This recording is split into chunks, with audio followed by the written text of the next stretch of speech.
በስመ አብ ወወልድ ወመንፈስ ቅዱስ አሐዱ አምላክ አሜን። በቅድሚያ ለጥያቄዎቻችን መልስ ለመስጠት ፈቃደኛ ሆነ እዚህ ስለተገኘ እግዚአብሔር ያክብርልን። ስምህንና የመጣህበትን ከተማ ደብር ማስተዋወቅን ጀምር። ስሜ ደረጀ ኃይሉ እባላለሁ። ዶክተር የመጣሁት ከኦልምቡርግ ነው። የማገለግልበት ቤተክርስቲያን መካነ ሰማዕት ቅዱስ እስጢፋኖስ ቤተክርስቲያን ይባላል። በሀገረ ስብከታችን ደግሞ የሰንበት ትምህርት ቤት ማደራጃውን ክፍል በኃላፊነት እመራለሁ። ይስጥልን። እሺ፣ በቤተክርስቲያናችሁ በምታገለግሉበት አጥቢያ ቤተክርስቲያን ምን ያህል ዝግጅት አድርጋችኋል ይህንን የምስጋና ፕሮግራም ለማድረግ?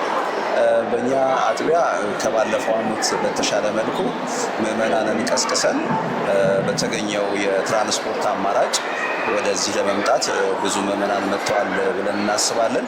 እንደ አጥቢያ ደግሞ እኛ ምዕመናችን ብዙ ባይሆንም በዚህ በዝማሬ ተዋህዶ መርሃ ግብር ላይ ለመሳተፍ ከአምናው የተሻለ ቁጥር ምዕመናን ተሳትፎ መጥቷል። እንግዲህ ከነዚህ አይነት በጣም ያማረ ፕሮግራም እንግዲህ ጀርባ ብዙ ዝግጅት ብዙ ውጣ ውረድም አለውና እንደው ዝግጅቱ እንዴት ነበረ? እዚህ ስለመድረስ የነበረው ሂደት እንዴት ነበር? እንደው ባጭሩ ለመግለጽ ያህል። ምንም ጥያቄ የለውም። እንደዚህ አይነት ሰፊ መርሃ ግብር ሲዘጋጅ ብዙ ውጣ ውረዶች ይኖሩታል። እንግዲህ መርሃ ግብሩ የመጀመሪያውን ካጠናቀቅም በኋላ ነው ስለ ሁለተኛው ማሰብ የጀመርነው። ከሚካሄድበት ቦታ መወሰን፣ መርሃ ግብሩን ደግሞ በማዘጋጀት የሚያስፈልጉትን ግብዓቶች በማምጣት ከሀገረ ስብከቱ አስተዳደር ጉባኤ ጋር በመመካከር ከባለፈው ያየናቸውን ድክመቶች እንዴት ማረም እንችላለን በሚለው በእነዚህ ጉዳዮች ላይ ብዙ ዝግጅቶች አድርገንበታል። ለዚህም ደግሞ የሰንበት ትምህርት ቤት አንድነት ጉባኤው ከፍተኛ ሚናን ይጫወታል። በስሩ ደግሞ ሰንበት ትምህርት ቤት አባላትን በማስተባበር በማነጋገር ይሄ መርሃ ግብር እንግዲህ የራሱ የሆነ ትልቅ ወጪ አለው። ይሄንን ወጪ ደግሞ ለመሸፈን እያንዳንዱ ሰንበት ተማሪ የሚችለውን በአቅሙ አድርጓል እና የብዙ አገልጋዮች የጋራ ውጤትና የጋራ አገልግሎት ነው ለዚህ ያደረሰው ብዬ አስባለሁ። እሺ፣ እንግዲህ ይሄ ፕሮግራም በየዓመቱ ይዘጋጃል እና ምዕመኑ ሁሉም ከዚህ የበለጠ ደግሞ ሁሉም እንዲመጡ እንግዲህ የምታስተላልፈው ነገር አለ? ለምዕመኑ የምትለው ነገር ካለ? አዎ፣ በመሰረቱ እንግዲህ በጀርመንና አካባቢው ሀገረ ስብከት ያሉ አጥቢያዎች ብዙ ናቸው።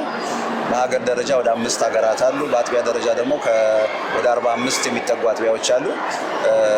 ሁሉም በሚባል ደረጃ ባይሆንም ተሳትፎው እንደው ስናስበው ከ50% በላይ የሚሆኑት የአጥቢያዎች ተሳትፈዋል ብለን እናስባለን።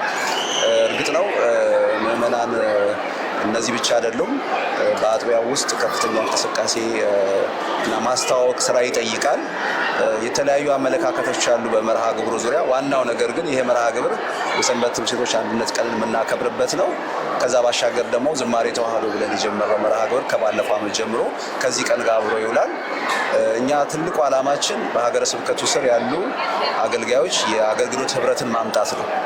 ከዛ ባሻገር ደግሞ በሀገረ ስብከታችን ስር ተወልደው የሚያድጉ ወጣቶችን፣ ህፃናትን አሰባስቦ የራሳቸው አንድ ቀን እንዲኖራቸው ማድረግ ነው። ይህም ቀን ዛሬ ነው።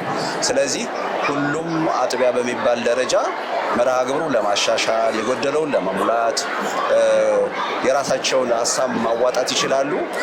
እኛም እንደ ልጆች እንታዘዝና ፕሮግራሙን እያሻሻልን ሁሉም ምዕመን የሚሳተፍበት እግዚአብሔርም እኛም ደግሞ ደስ የምንሰኝበት አገልግሎት እንዲሆን እንመኛለን።